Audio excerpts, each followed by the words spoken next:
잘못된 선택을 하면 잘못된 결과가 나타납니다.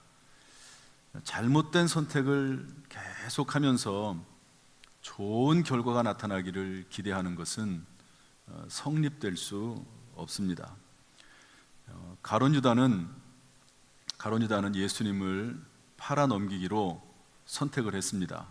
그 이면에는 요한복음 13장 2절 말씀 보면 사탄이 마귀가 예수를 팔려는 생각을 집어넣었더라 이렇게 되어 있습니다.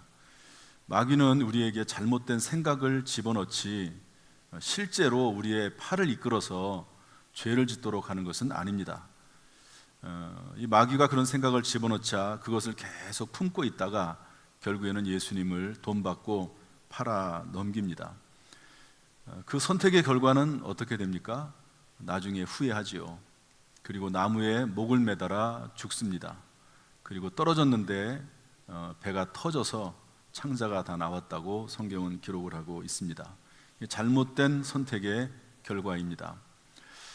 다윗 같은 사람도 참 올바른 선택을 한 사람 중에 하나입니다. 사울 왕에게 쫓겨다니면서 엄청난 고생을 했습니다. 10년 동안 죽을 고비를 넘겼습니다. 여러분 하루 이틀 1년 동안 우리가 어려운 삶을 살아도 고통스럽지 않습니까? 그런데 목숨이 경각에 달리는 그러한 생활이 10년이었습니다. 10년.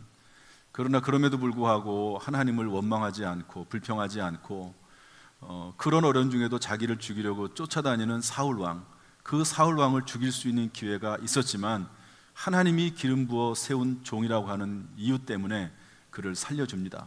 부하들이 계속 이야기하죠. 지금이 기회입니다. 죽이면 왕의 다윗의 그 모든 고통도 끝납니다. 그렇게 말을 하지만 거기에 대해서 분명히 의사표현을 합니다. 내가 죽일 수 없다. 지금 당장 죽이면 내가 편할 수 있을지 모르지만 그것은 하나님의 말씀을 어기는 것이다 라고 하면서 그것을 거절하지요. 물론 다윗도 큰 실수를 합니다. 그러나 나단 선지자가 와서 그 죄를 지적할 때 거기에 대해서 깨끗하게 인정하고 고백하는 모습도 중요한 선택의 모습이라고 할 수 있습니다. 이런 선택은 우리의 미래와 현재를 결정하는데요. 오늘 본문에 이러한 선택에 대한 여러 가지 중요한 내용들이 많이 나옵니다. 저는 룻기서의 말씀을 선택의 책이라고 정의를 합니다. 아버지의 선택, 아내의 선택, 또 며느리의 선택, 또 남편의 선택, 이런 여러 가지 선택들이 계속해서 나옵니다. 이 4장에 걸쳐 있는 이 내용 속에 얼마나 많은 선택들이 있는지, 그리고 그 선택의 결과가 정말로 아주 뚜렷하게 나타나고 있는 그야말로 선택의 책이라고 볼 수가 있습니다. 그래서 이 내용을 통해서 우리가 어떻게 선택해야 될지, 또 선택의 결과가 어떤지를 깨달아 알아서 선택의 중요성이 선택이 얼마나 중요한지 깨닫는 귀한 시간 될 수 있기를 주님의 이름으로 축복합니다. 룻기에 나오는 선택들을 좀 살펴보려고 합니다. 먼저 룻기서 1장 1절 2절 말씀 같이 읽어보겠습니다.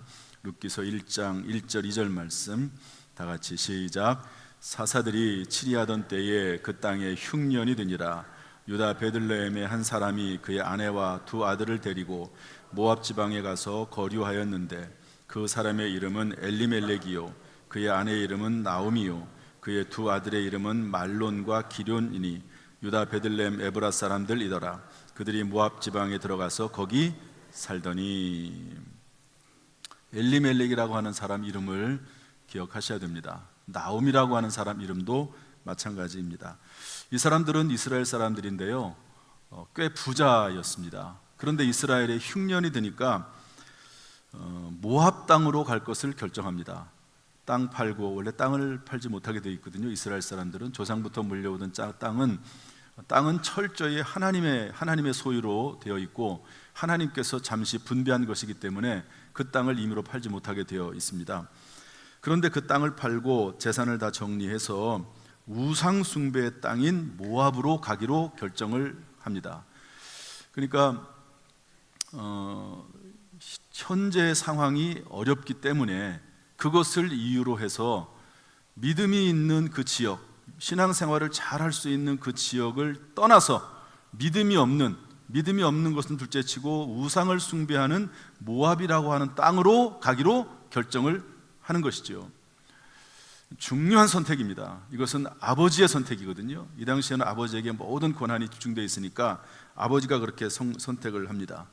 그런데 그 결과는 어떻게 되느냐? 그 땅에서 얼마 살다가 자기 자신이 죽습니다. 그 아들 둘이 있는데 결혼을 하는데 그 아들 둘도 아버지를 따라서 죽습니다. 졸지에 여자들만 남아있는, 어머니, 시어머니, 며느리 둘만 남아있는 그런 상태가 되어버리고 마는 거죠.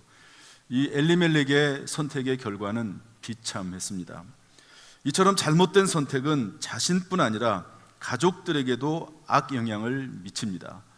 그러므로 우리가 선택을 할 때 참 중요하다는 것을 깨달아 알아야 되는 거죠. 특별히 가정을 이루고 있는 그 분들은 내 선택이, 우리의 결정이 가족 전체에게도 영향이 미친다 하는 것을 깨닫고 잘 신중하게 믿음 안에서, 말씀 안에서 선택해야 되는 것이죠. 두 번째 나오는 선택이 있습니다. 그것은 아내 나오미의 선택입니다. 남편도 죽었습니다. 두 아들도 죽었습니다.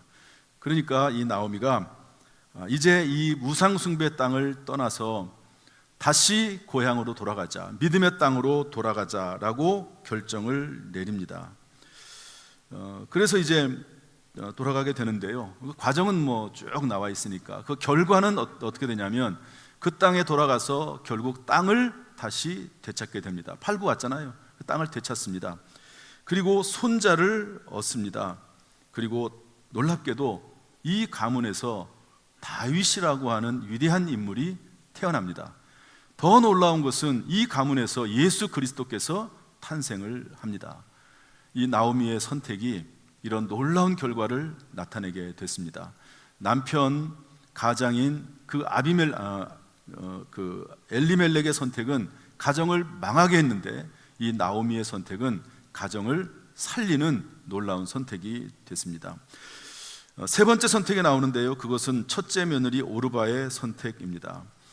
이 나오미가 이제 고향으로 돌아가면서 두 며느리에게 얘기합니다. 너희들은 원래 이 나라 사람 아니냐? 너희들이 섬기던 신도 따로 있지 않느냐?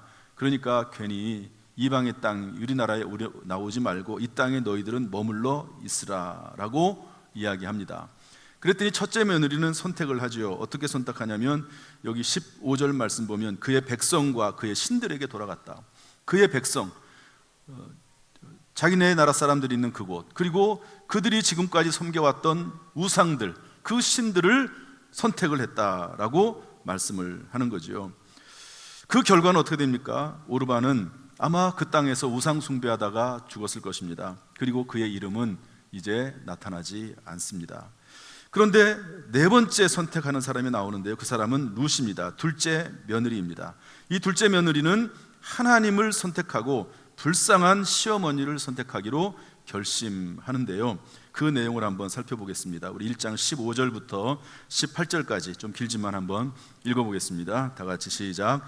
나오미가 또 이르되 보라 내 동서는 그의 백성과 그의 신들에게로 돌아가니 너도 너의 동서를 따라 돌아가라 하니 룻이 이르되 내게 어머니를 떠나며 어머니를 따르지 말고 돌아가라 강권하지 마옵소서. 어머니께서 가시는 곳에 나도 가고 어머니께서 머무시는 곳에서 나도 머물겠나이다.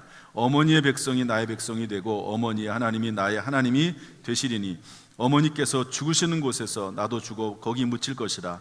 만일 내가 죽는 일 외에 어머니를 떠나면 여호와께서 내게 벌을 내리시고 더 내리시기를 원하나이다 하는지라. 나오미가 룻이 자기와 함께 가기로 굳게 결심함을 보고 그에게 말하기를 그치니라. 도대체 이 룻이라고 하는 여자에게 언제 하나님의 신앙이 들어갔을까? 그것은 성경에 나와 있지 않습니다. 원래 어렸을 때부터, 자랐을 때부터 가지고 있던 신앙을 유지하게 되어 있거든요. 그 신앙의 영향에서 벗어나기 어렵습니다.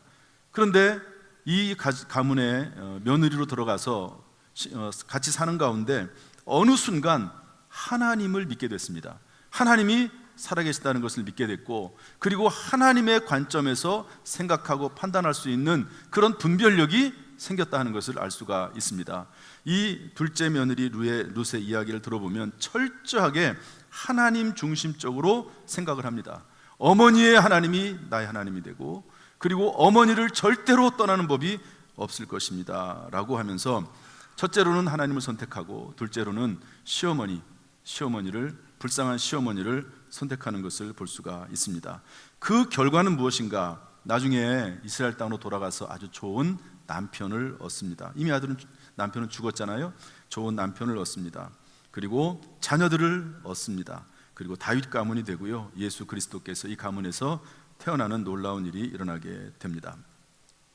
이렇게 해서 그 땅에 돌아가게 되는데요, 이 땅에 돌아가서 여러분, 룻이 뭐 했을까요? 땅이 없잖아요. 그러니까 룻이 생각을 하다가 이삭 줍기를 선택을 합니다. 이삭 줍는 거. 그래서 추수할 때 추수하는 그 뒤로 쭉쭉쭉 쫓아가면서 떨어진 이삭을 줍는, 그래서 그걸 가지고 어머니하고 생계를 유지하는 그런 일을 합니다. 이 당시에는 뭐 정말 과부들, 여자들, 어린아이들, 완전한 사회적 약자거든요. 살 수 있는 길이 없습니다. 그래서 그런 일이라도 해서 겨우 입에 풀칠을 하고 살아가려고 생각을 하는데, 이제 그런 이야기를 룻이 어머니에게 먼저 얘기를 하지요. 그랬더니 어머니가 어쩔 수 없습니다.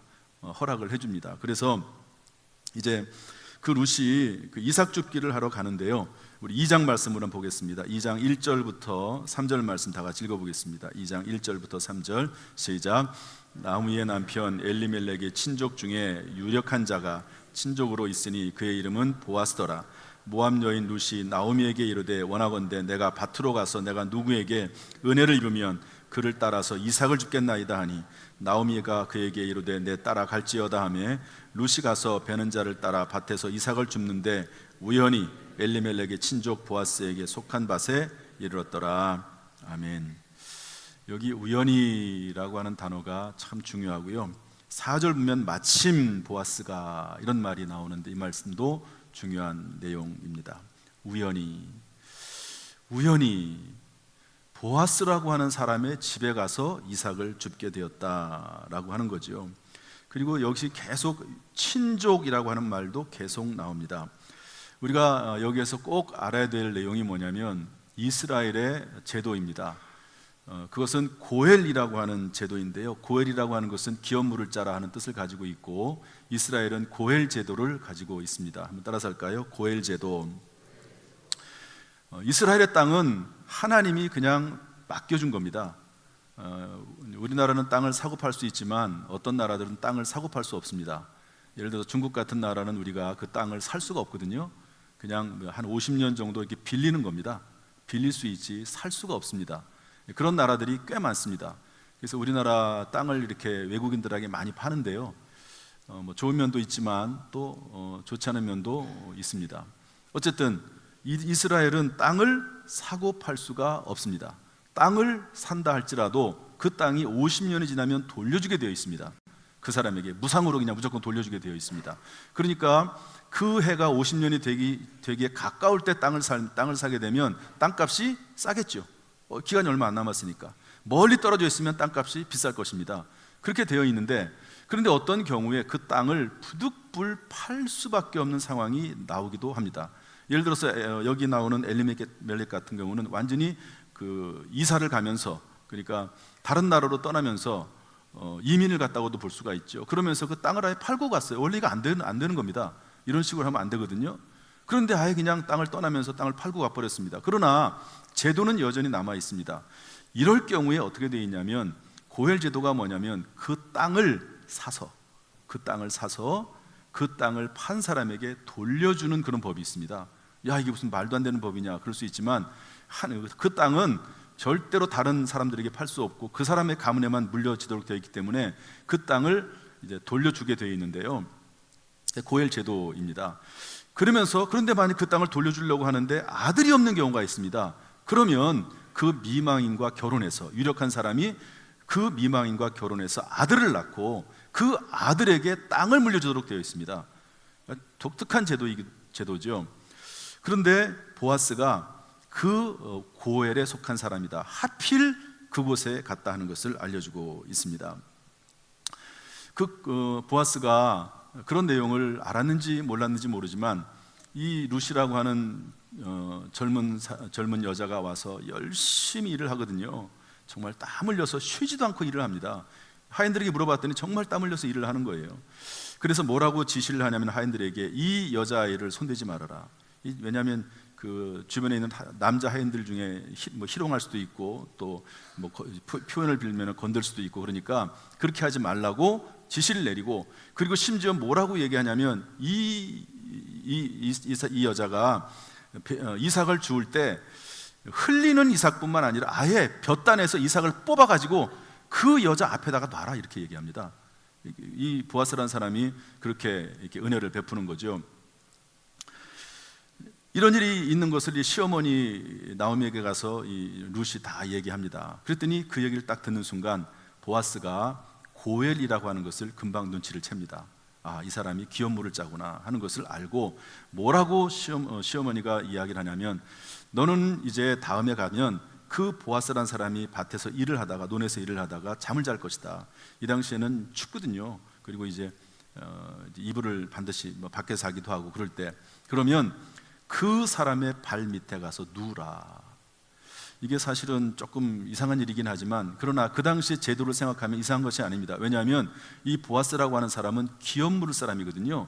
그리고 계대 결혼을 해줘야 될 사람입니다. 그러니까 이 룻에게서 아들을 낳아줘야 될 그런 책임 있는 사람이거든요. 권한이면서 동시에 책임 있는 사람입니다. 그러니까 그 발 밑에 누워서 그 남편이 어떻게 하는 건지 지켜봐라, 그렇게 이야기를 합니다. 보아스가 잠자리에 들어갔는데요, 발 밑에 갑자기 어떤 여자가 들어와서 눕는 거예요. 그러니까 그것을 깜짝 놀래가지고 물어보니까 사정이 그렇습니다. 그랬더니 그 보아스가 뭐라고 말하냐면, 조금 기다려라. 내가 너의 시어머니가 원하는 것, 내가 원하는 것을 원치 않는 것은 아니지만, 그러나 일에는 순서가 있다. 너보다 더 가까운 기업물을 짜 고엘이 있다. 그러니까 돌아가라. 그러면서 아주 맛있는 것들, 이런 것들을 잔뜩 싸주고 돌려보냅니다. 그리고 나서 이제 기업물을 더 가깝게 기업물을 사람들을 찾아가고 동네 사람들을 다 불러 모아가지고요, 기업물을 자에게 찾아가서 이야기를 합니다. 이 가정에 가까운 기업물을 사람이 바로 당신입니다. 당신이 이 기업을 모르겠습니까? 그렇게 이야기를 합니다. 그 이면에는 어떤 말이 있냐면, 이 룻이라고 하는 여자와 결혼해서 아들을 낳겠습니까? 그런 의미도 가지고 있거든요.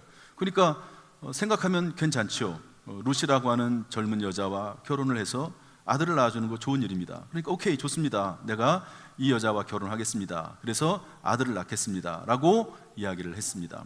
그랬더니 그것을 이어서 곧바로 보아스가 뭐라고 말을 하냐면, 좋습니다. 그러면 이 땅을 사서, 이 가문의 땅을 사서 그 태어난 아들에게 줘야 됩니다. 이렇게 얘기를 해요. 당연하죠. 그게 고엘 제도고 계대 결혼이니까.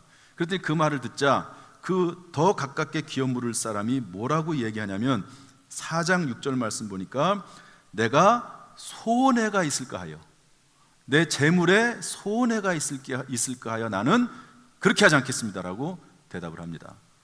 그러니까 이 사람은 어떤 하나님이 정해주신 법도보다도 무엇을 선택하냐면, 자기가 가지고 있는 재물에 손해를 볼까 봐서 그런 것들을 거절하는 거죠.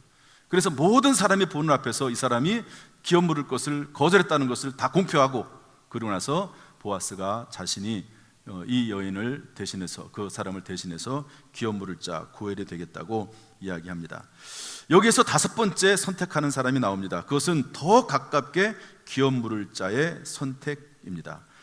이것은 처음에는 젊은 여자와 결혼할 생각에 허락을 하지만 땅을 사야 된다는 말에 거절합니다. 이것은 결론적으로 보게 되면 굴러온 복을 차버린다고 볼 수가 있는 것이지요.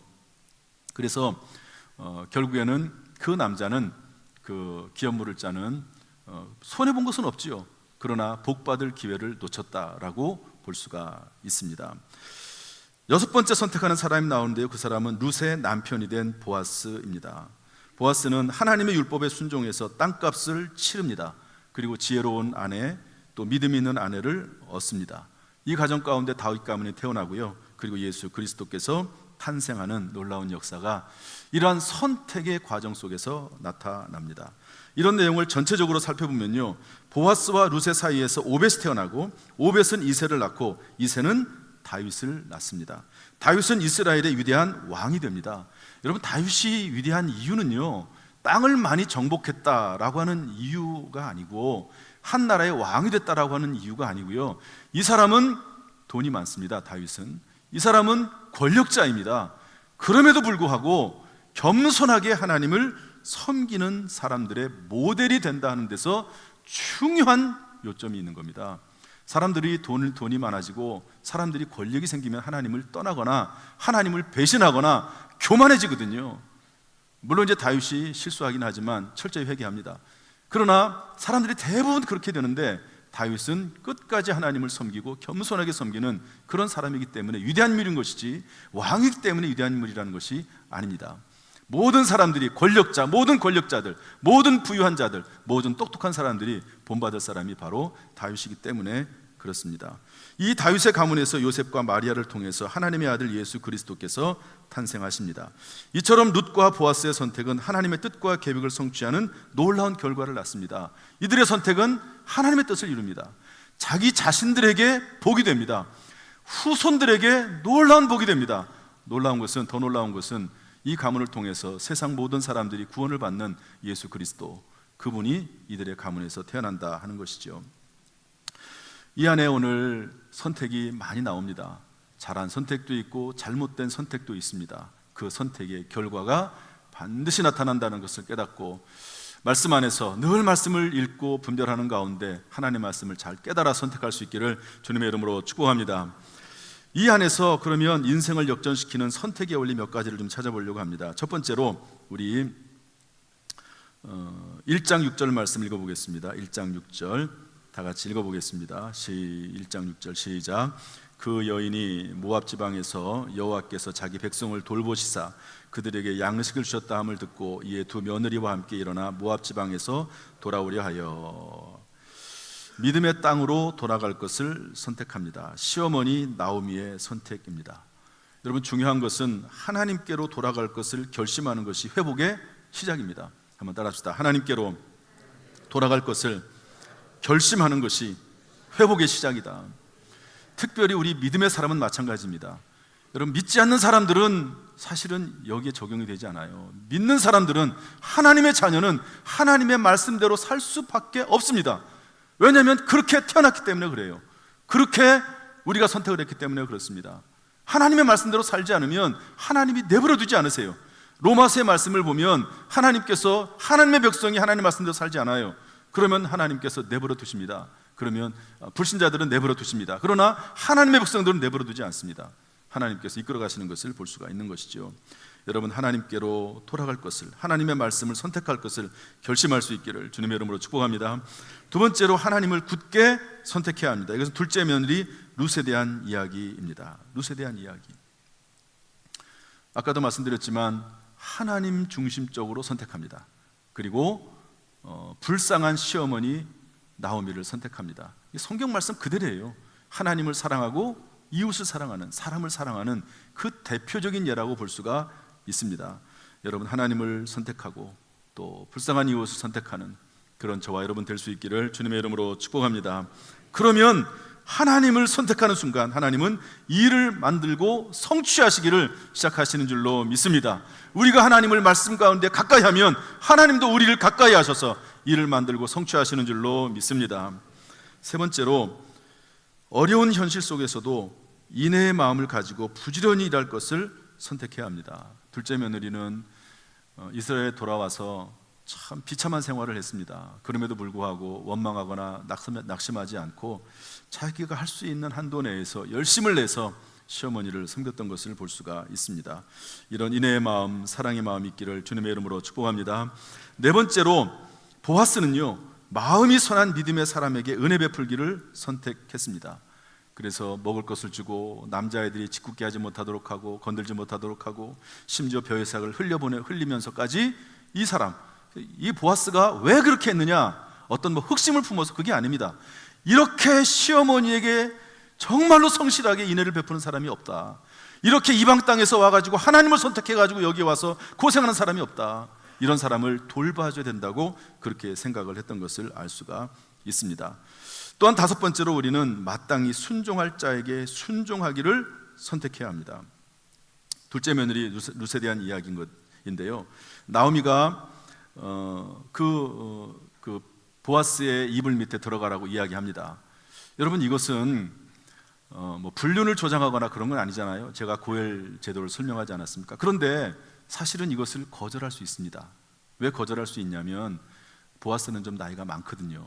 나이 많은 남자하고 결혼해서 평생 같이 산다. 사실은 쉬운 결정은 아니거든요. 아직 젊은 나이입니다. 그런데 시어머니가 그렇게 하길 원하니까 거기에 순종하는 겁니다. 여러분은 순종하시겠습니까? 어떻게 생각하십니까? 그럴 수 있지 뭐 나이 많은 남자지만 돈 많으니까 그럴 수도 있잖아요. 또 나이가 많으면 좋잖아요. 빨리 죽잖아요. 죄송합니다. 그런데 그것도 통하지 않습니다. 왜냐하면 이미 본부인은 있을 거라고 저는 생각을 해요. 본부인 있을 거라고 생각이 됩니다. 그리고 아들들에게 재산이 물려지지 아내에게 재산이 물려지지 않습니다. 그러니까 사실은 그 말은 맞지 않는 말인데 한번 쳐볼까요? 우리 3장 10절 말씀 읽어볼까요? 3장 10절 말씀 우리 9절 10절 읽어보겠습니다. 3장 9절 10절 다 같이 시작. 이르되 내가 누구냐 하니 대답하되 나는 당신의 여종 루시오니 당신의 옷자락을 펴 당신의 여종을 덮으소서. 이는 당신이 기업을 물을 자가 됨이니이다 하니 그가 이르되 내 딸아 여호와께서 내게 복 주시기를 원하노라. 내가 가난하건 부하건 젊은 자를 따르지 아니하였으니 내가 베푼 인애가 처음보다 나중이 더하도다. 이 땅에 와가지고 젊은 남자 만나가지고 결혼해서 살면 되잖아요. 그런데 그렇게 하지 아니하고 불쌍한 시어머니를 위해서 지금까지 살고 있는데 너의 인애가 사랑과 자비가 정말 놀랍다. 그것이 시들어들지 않고 점점 더 강해지는 모습을 보니 참 놀랍다라고 이야기를 한 거지요. 어쨌든 룻은요 마땅히 순종할 자에게 순종하기를 선택을 했습니다. 자기에게 큰 손해가 될 수도 있는 선택을 했다고 볼 수가 있는 것이죠.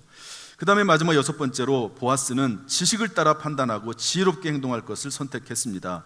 왜냐하면 더 가깝게 기업 물을 자가 있다는 것을 빨리 알았어요. 그거 잘못했으면 실수하거든요. 만약 그 자리에서 같이 동침하고 그랬으면 이게 법적으로 문제가 되는 겁니다. 그런데 판단할 줄 알았어요. 하나님의 말씀에 대해서 정통한 거죠. 아는 거죠. 그래서 지식을 따라 판단할 줄 알았고 지혜롭게 행동을 했습니다. 그 남자가 그 룻을 자기 아내로 취하겠다고 할 때 그러면 그 남자는 돈을 좋아하는 남자잖아요. 그러면 땅을 사가지고 그것을 돌려줘야 된다, 다 줘야 된다, 그렇게 얘기를 지혜롭게 말을 해서 결국에는 룻이라고 하는 여인을 아내로 맡게 되는 것이죠. 지식을 따라 판단할 줄 알았고 지혜롭게 행동하는 그런 판단력, 분별력이 있었던 것을 알 수가 있습니다. 여러분, 이러한 판단, 그것은 우리의 인생의 중요한 결과를 낳게 됩니다. 정말 복된 판단할 수 있기를 주님의 이름으로 축복합니다. 말씀에 따라 판단할 수 있기를 주님의 이름으로 축복합니다. 평소의 말씀의 사람이 되기를 주님의 이름으로 축원합니다. 이제 말씀을 정리하겠습니다. 저는 가끔 이런 생각을 합니다. 제가 설교를 준비하는 게 아니라 하나님이 설교를 준비하게 하신다, 이런 생각을 해요. 주일날 저 설교 끝나면 그 다음부터 곧바로 하나님 어떤 말씀을 전해야 할까요? 설교 준비하는 게 목회자입니다. 그리고 제가 항상 성도들에게 부탁을 해요. 하나님, 성도님들 기도해달라고, 특별히 말씀을 위해서 기도해달라고 부탁을 합니다. 그런데 하나님께서 정말 이렇게 말씀을 할 수 있도록 이렇게 인도해 주세요. 어제 목회실에서 토요일 날 설교를 준비하고 있는데 한 분이 찾아오셨습니다. 우리 교회 다른 교회에서 오신 그 은퇴 목사님이신데요. 그분이 찾아오셔서 취지는 이렇습니다. 나이가 많지만 83세시거든요. 교회에서 무언가 봉사하고 싶다, 그런 의미로 찾아오셨습니다. 그런데 그분과 한 1시간 정도 대화를 나눴는데 그분의 과거 이야기들 쭉 하시더라고요. 다 말씀드릴 수 없습니다. 시간이 없어서. 이분이 이제 북한에서 내려오셨거든요. 어렸을 때. 부모님들도 마찬가지고 남한에 내려오셔가지고 그 아버지는 평신도로 교회를 6곳을 개척을 했습니다. 땅 사고 그리고 나서 교회가 어느 세워지면 목회자에게 넘기고 6교회를 했습니다. 본인도 목사 한 수 받기 전까지 이분이 침수를 하셨던 분이거든요. 교회 개척 3곳을 했습니다. 땅을 사서 또 목회자에게 세워 이렇게 넘겨가는 그런 일들을 하셨습니다. 그리고 나중에 목회자가 되셨는데요. 이분의 아버지는 평안북도 사람인데 예수를 안 믿었습니다. 그런데 그 지역에 선교사님이 오셔가지고 그 지역에서 놀고 있는 애들 있잖아요. 그들에게 뭐라고 말했냐면 교회에 오면 매주 10만 원씩 주겠다 이랬답니다. 매주 10만 원씩 주겠다. 얼마나 좋습니까? 10만 원, 우리 돈으로 환산하면 그렇다 10만 원씩. 그래서 예배를 딱 드리러 갔네요. 그랬더니 5만 원밖에 안 주는 거예요. 그래서 아니 왜 5만 원밖에 안 줍니까? 그랬더니 저녁 예배 드려야지 주일 성수고 그러면 10만 원 준다. 그래가지고 저녁 예배 드렸어요. 저녁 예배 드렸습니다. 이렇게 예배를 드리기 시작한 지가 몇 년을 드렸냐면 9년을 드렸습니다. 매주마다 10만 원씩 받으면서 9년을 드렸어요. 그리고 돈을 주니까 친구들 한 10명 정도 데리고 와가지고 같이 예배를 드렸어요. 친구들. 제 생각에는 뭐 이제 교회에 뭐 허드렛 일도 좀 했겠죠. 저는 그렇게 생각이 됩니다. 그러다가 어느 날 믿음이 들어간 거예요. 그래가지고 친구들에게 뭐라고 얘기했냐면, 야, 우리 이제 돈 받지 말자. 10년째 되는 애 우리 돈 받지 말자. 그렇게 얘기를 했답니다. 그러고 나서 이제 믿음이 좋은 여자, 그 목사님 말로는 어머니 얘기인데 예쁘대요. 아무튼 예쁜 여자를 만나가지고 믿음이 좋은 예쁜 여자를 만나서 결혼을 해가지고 이제 믿음 생활을 더 열심히 한 거죠. 그런데 어느 날 그 어머니께서 이렇게 말을 하더랍니다. 그 당시에는 이제 해방이 되고 나서 남과 북이 나눠져 있고, 북한은 여러분 잘 살았습니다. 해방되고 나서 워낙 자원이 많으니까. 남한은 가난했습니다. 그런데 그 어머니가 뭐라고 말하냐면, 우리 남한으로 갑시다. 북한은 공산주의잖아요. 공산주의는 무신론입니다. 하나님을 믿지 않습니다. 교회를 핍박합니다. 그러니까 우리 남한으로 갑시다. 그래야지 우리가 예수를 제대로 믿을 수 있습니다. 그렇게 남편에게 얘기를 했다는 거예요. 오늘 여기에 나와 있는 엘리멜렉과 반대입니다. 엘리멜렉은 믿음의 땅을 떠나서 모압 땅, 우상숭배 땅으로 갔잖아요. 그런데 여기는 그 반대로 우리가 믿음 생활을 잘하기 위해서 남한으로 가자. 그래가지고 내 형제들 다 불러 모아가지고요 함께 내려왔습니다. 남한으로 내려오게 된 거죠. 그래서 신앙생활하고 자녀들을 낳고, 그리고 나서 이분은 남한에서 아무것도 기반이 없지만 놀랍게도요, 그 10년 동안 한번 생각 한번 해보세요. 9년 동안 매주 10만 원씩 받으면은 그 액수가 꽤 되거든요. 꽤 됩니다. 그런데 남한에 와가지고요 교회를 6개를 세웠어요.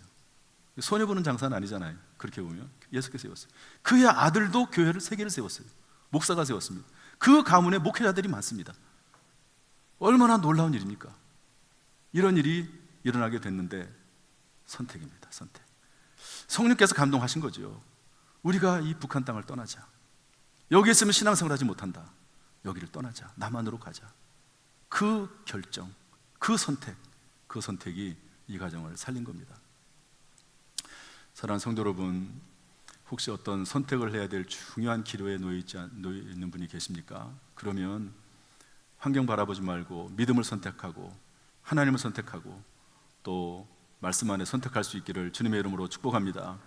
예수님께서 저주를 받으셨다고 말씀하고 있습니다. 우리를 위해서 저주를 받았다고 말씀하고 있습니다. 그러므로 모든 저주는 그리스도 안에서 다 떠나가고 우리가 말씀을 선택하면 반드시 복된 길이 열려질 줄로 믿습니다. 이런 은혜가 충만하기를 주님의 이름으로 축원합니다.